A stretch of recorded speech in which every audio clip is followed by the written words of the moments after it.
Hi, I'm Amy Fleischer, and I'm Dean of Engineering at Cal Poly, and I'm also a board member on Girl Scouts of California's Central Coast, and I come from a Girl Scout family, and I really have grown up around Girl Scouts and been around Girl Scouting my entire life.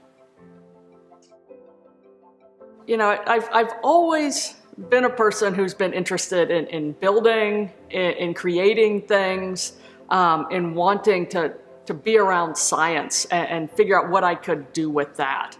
But I never, as a kid, really knew what you could do with that or what you could be. And, you know, I feel like a real changing point in my life came when Sally Ride was picked to be an astronaut. And I was in middle school when she was appointed to the astronaut corps. And that was the first time I really looked at the space program and said, oh, I could do something like that. Somebody like me can be a part of that.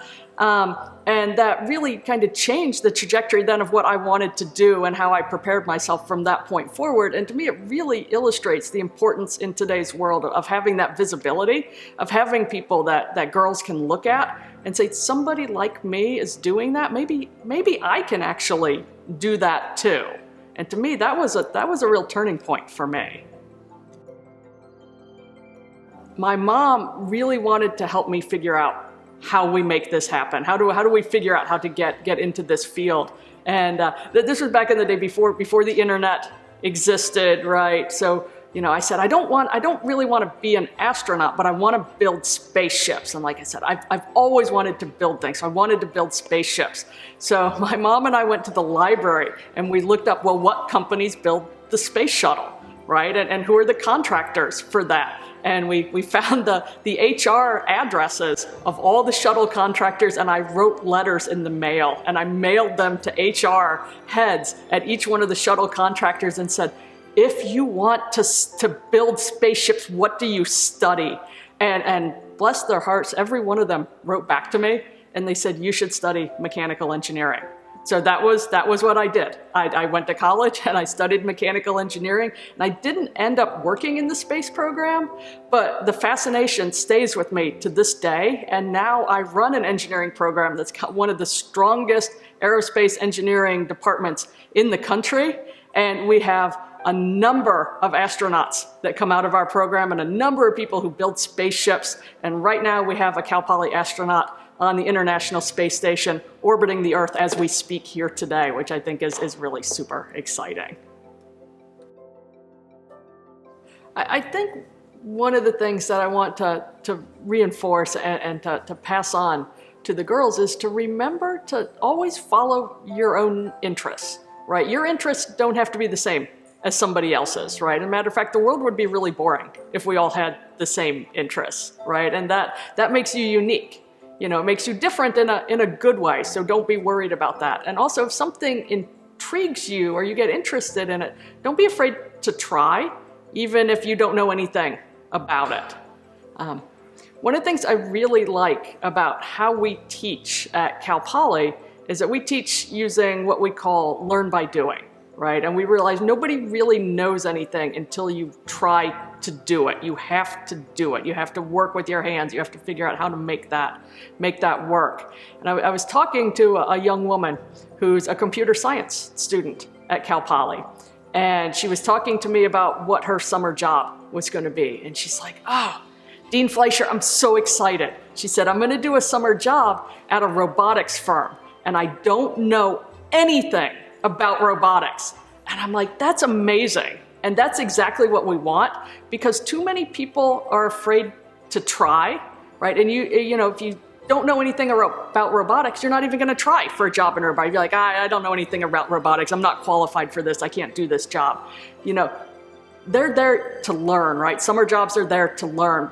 Put yourself out there, try something new, and treat everything as a learning experience. You don't know anything about it today.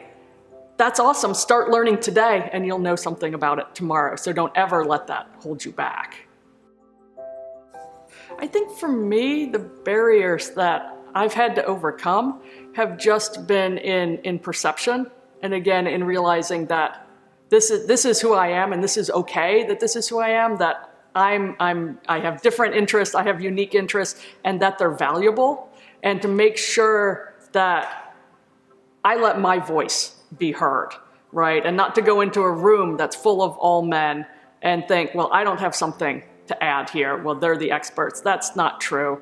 You know, the barriers are then self-imposed. You have to realize that you have worth and that your ideas are valuable, and that you should be sharing those. So, while I haven't faced, outright discrimination, I don't feel throughout my career, there's always the barrier of being the only woman in the room, or walking into a conference of 500 people and there's 3 other women there. I always try to turn it on its head, and I figure when you're going to a conference and there's 500 people there and only 3 women, everybody knows who you are. You don't know everybody else, but I guarantee in there everybody recognizes me, and I've always used that visibility then to open up opportunities, right? So turn it on its head. If you're one of only a few, what's the advantage that you can get out of that, and how do you use that to really, further what you need, or the impact that you can make through your own visibility and knowing that you're visible.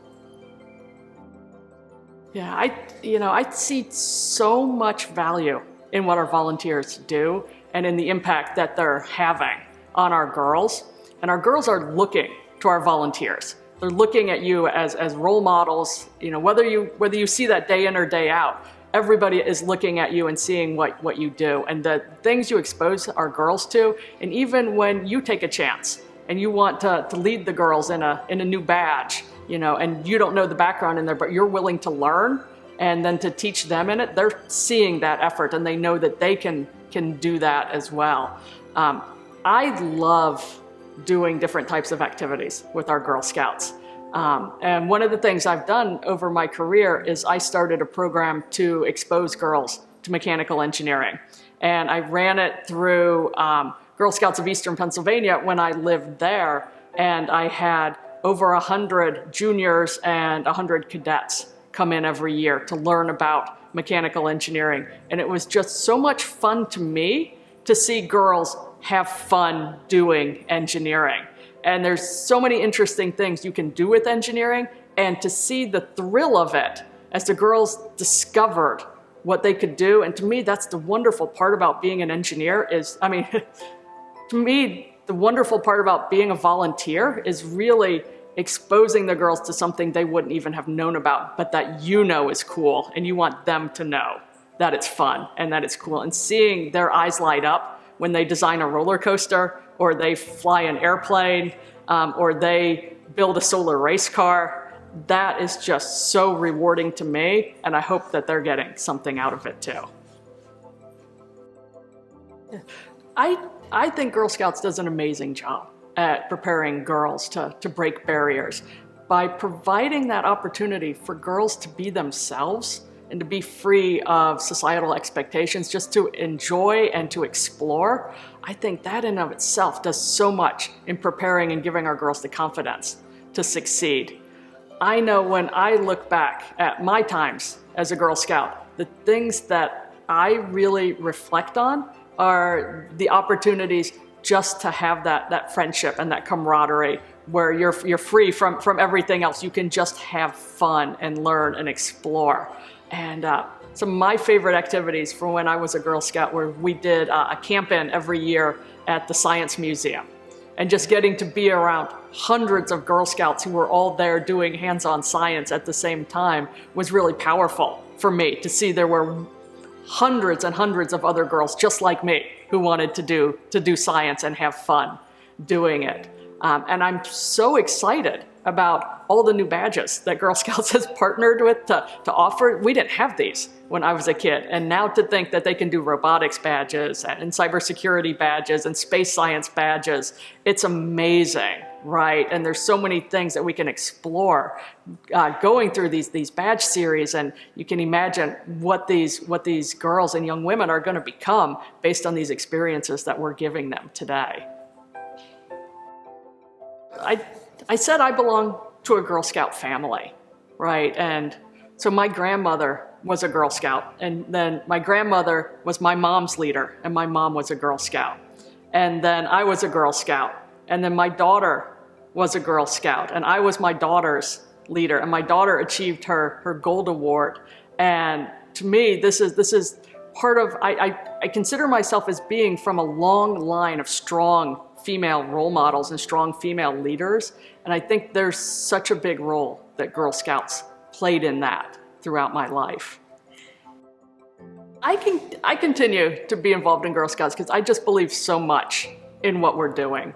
I believe so much in the power of seeing what girls can achieve and putting the challenges out and letting the girls rise to those challenges and creating a safe space where girls can be themselves and where they can be not afraid to try and to try again and to learn new skills. And to me, that's just so powerful. And in today's Girl Scout movement, I believe so much in what we're doing to train girls as leaders and to impact society, and the leadership programs and the impact that girls are having when you look at what girls are doing in their bronze awards and their silver awards and their gold awards. And I'm just taken aback by how powerful these projects are. And I know these young women are going to go out and change the world, and I want to continue to provide these programs that give them the scaffolding and the strength to be able to do that, because I think we need them. I think the world needs Girl Scouts.